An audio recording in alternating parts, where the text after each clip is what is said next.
Hey, what's your ideal client? And I'll normally get something along the lines of, this is how much money they have, and maybe this is what they do for a living, right? Or their situation, right? So ideal client for me is, hey, somebody's got $1 million and is getting ready to retire.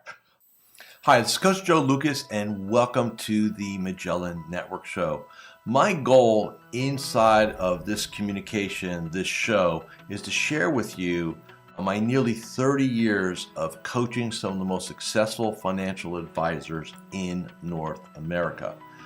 We're going to be talking about strategies, syntaxes. We're going to be bringing guests on from time to time, and I'm going to share with you what's working now. So think of this show as sort of like a little one-on-one kind of mini coaching cast, if you like, where we're going to be going in depth from time to time on strategies to help you grow your business, get more effective, become more efficient, find balance in your time management, grow your business, and quite frankly, whatever else is going on in the world today. So before we get to today's episode, I'd love for you to do a couple things for me. Number one, make sure that if you're watching this on YouTube, that you subscribe to our YouTube channel. If you're doing the audio, make sure that you give us a review on whether it's Spotify or Apple. We'd really appreciate that. And quite frankly, that does help. It does matter when you rate things and like things and subscribe to things. It helps us get the word out to more of the industry. And lastly, I have a very special gift for you. Go to MagellanNetwork.net, so one word, MagellanNetwork.net, and I have for you a complimentary membership, 100% gratis, where you can tap into about between 50 and 75 hours of masterclasses, forms, tools, templates, and strategies. So please go ahead and make sure you go ahead and get that claimed. Smash the like button and subscribe. And please go ahead and leave us a review on whatever podcasting platform you're on. And now, let's get to this week's episode. Hi, it's your coach, Joe Lucas, and welcome to this episode of the Magellan Network Show. Hey, in this episode, what I want to do is, for many years, we've heard the term in our space called ideal client, right? What's an advisor's ideal client? What is your ideal client? So I want to go beyond just the economics, right? Because there's always going to be a math piece to this. And I want to lay out 4 other characteristics, ideally, that you want inside of your ideal client relationships. So, after 30 years of doing this, I think most advisors, when they think about, if they even think about this, by the way, hey, what's your ideal client? And I'll normally get something along the lines of, this is how much money they have, and maybe this is what they do for a living, right? Or their situation, right? So ideal client for me is, hey, somebody's got $1 million and is getting ready to retire. They have $1 million and they're a business owner. They're $1 million and or already retired, right? Or some versions of that. And look, I really do. I'm a big believer in economic minimums. We cannot operate in nonprofit. And I won't get into various elements of that, because again, they're so don't, if you want to reach out to me, that's great to have a conversation. But hey, Joe, what are the averages? And it's really economically, man. Are you running a lifestyle practice, or do you have a staff of 20, right? So the math matters, but it's not the only thing that matters. So what I'm going to do is give you 4 core characteristics that I think you need to look at in order to determine ideal client. Okay. So the first one, and by the way, these are all in my mind. There's what I call 3 plus 1, total of 4, but 3 plus 1. The 3 are really weighted equally in my mind. So the first one is likability. Do you like the person, right?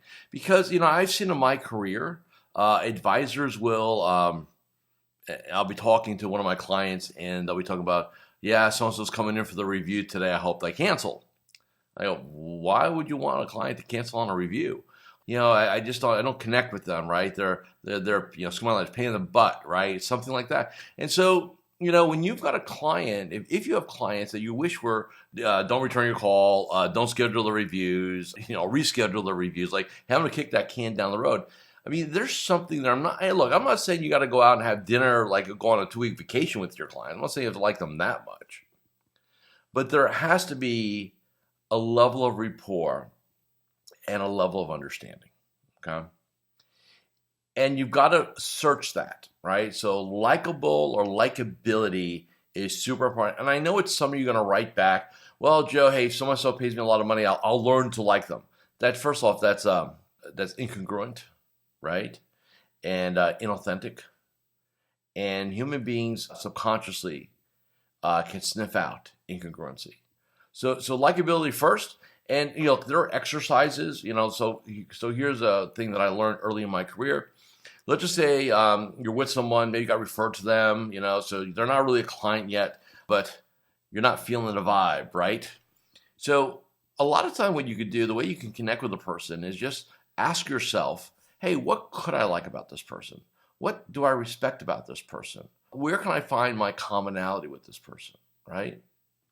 And there's always commonality. I mean, I don't get too crazy down this road, but I mean, like, for example, hey, you're both human, right? You both have lived interesting lives. I mean, there's always a way, and you don't have to get into religion, politics, sports, and that stuff, but humans are common. There's a common thread. We all share, I forget the percentage, but it's a very high percentage of common DNA. So there's plenty of commonality between every human being, okay? So likability is really important. The next, coachability. So that's code for, do they take your advice? Okay. And we've all had situations that, you give a recommendation to a client and they're fighting you on it. They're questioning it. They finally do it. And then next review, they're like, hey, why do we do this? Right. So a lot of times it's not a trust factor, because if they didn't trust you, they wouldn't be a client. So I don't get it. I've heard people say, oh, Joe, my clients don't trust me. It's just not true. If they didn't trust you, trust me, man, there's plenty of other advisors. So if they're with you, they trust you, they just have a different style than you, and you just haven't figured that out yet. So when you're making a recommendation to somebody, right? So again, they're coachable, they take advice. There are 3 types of what we call how to convince somebody. We call them convincer strategies. Automatic, number of time, nevers, right? So automatic. This person, they trust you, lots of rapport, you recommend something, sounds good. And it sounds like this. Hey, if you think it's a good idea, fine, right? Perfect. We love those clients, right? Easy. They just do what we ask, right? No pushback, no deep explanation. The second type of convincer strategy is a number of times. Hi, Coach Joe Lukacs here, and I'm just breaking here for a moment just to do a couple quick reminders. Number one, make sure you subscribe to our YouTube channel or our podcast. In addition, please leave a comment or a review. Those things really, really matter. And share this episode with 3 of your colleagues inside the financial services space. And lastly, make sure that you go ahead and claim your free membership inside of Magellan Network. Now back to this week's episode. So you may have to repeat something to them 2 or 3 times. Talk it through a little bit more, right? Have a secondary conversation with them. Then they get it, right? Then they're good. And then there's what we call continual convincers, which are never really convinced. It doesn't mean they don't trust you. Let me be very clear on this. It doesn't mean they don't trust you. This is the way they operate. They are cynical. They are what we call mismatchers. 98% of something could be really good, and they find the 2% that's not good. Hey, that was a great meal, wasn't it? Yeah, it was really good, but, right? So they're always kind of looking at, they're just wired that way. It's got nothing to do with you. A lot of advisors get kind of caught up in that. Oh, Joe, I can't get my client never trust me. I said, no, they trust you. That's just how they are, man. It's not a you thing. It's not you, it's them, right? So, but we want a level of coachability. If they're not taking advice and guidance from us, then why the heck are they a client? Okay? And I don't care how much money they have, right? But I've got to have that. So I've got likability, coachability. The third one, profitability, okay? I need the math to work for you guys, right? And I just had a client do a basic P&L on his household. And I said to him, because I asked him a question several months ago, say, man, what's it cost you to have a household? Like, what's it cost you?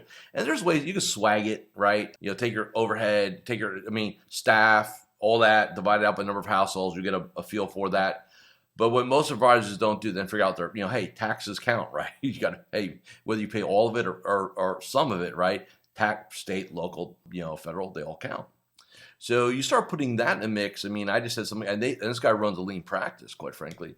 It was like $3,400 a household per year. That was his staff cost, small salary for him, all his taxes, stuff like that, before we get into profits, right?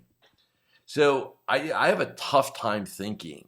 There are exceptions to this rule, but I have a tough time thinking anything under $5K a year. And I'm talking like bare bones. Maybe that's a break even. I think most of you guys and gals need probably $7,500 to $10,000, if not $15,000 to $20,000. You really to have a profitable relationship, okay? But you got to know your numbers. And I don't believe in discounting. I don't believe in negotiation. Hey, if I get knee surgery and I want the preeminent ortho doc, right? I'm not going to go to the preeminent ortho doc for meniscus surgery and say, hey, before we get scheduled up, I need to talk to you about your fee. Like, no, right? This is just the way it is. So I do not believe in giving ground. It is what it is, and you deserve it, right? So I got likability, coachability, profitability. There's a fourth one. That's what I call 3+1. You don't get this all the time, but it's literally, you check all 4 boxes when you do. Leverage ability. Now, what does that mean? That means that this person will act as an advocate. They'll create advocacy for us by introducing us to their friends, their family, their colleagues, and coworkers. And the reality is, and I've been asked this a lot over my career, Joe, I got this really good client, they're AAA client, man, I've done everything for them, we have a great relationship, blah, blah, and man, I just can't, they never introduced me to anybody. I go, yeah, man, they're just not wired for it.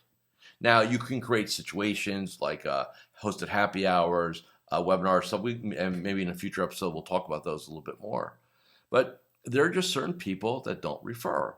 And in addition, a lot of advisors kind of screw themselves by their messaging to their clients. Hey, Mr. Advisor, hey, how's business? Oh, business is really good. We're really what? Busy. So you keep telling everybody how busy you are. Why should they refer you? That means there's less of you to go around, right? So I think we've got to be very careful with that leverageability.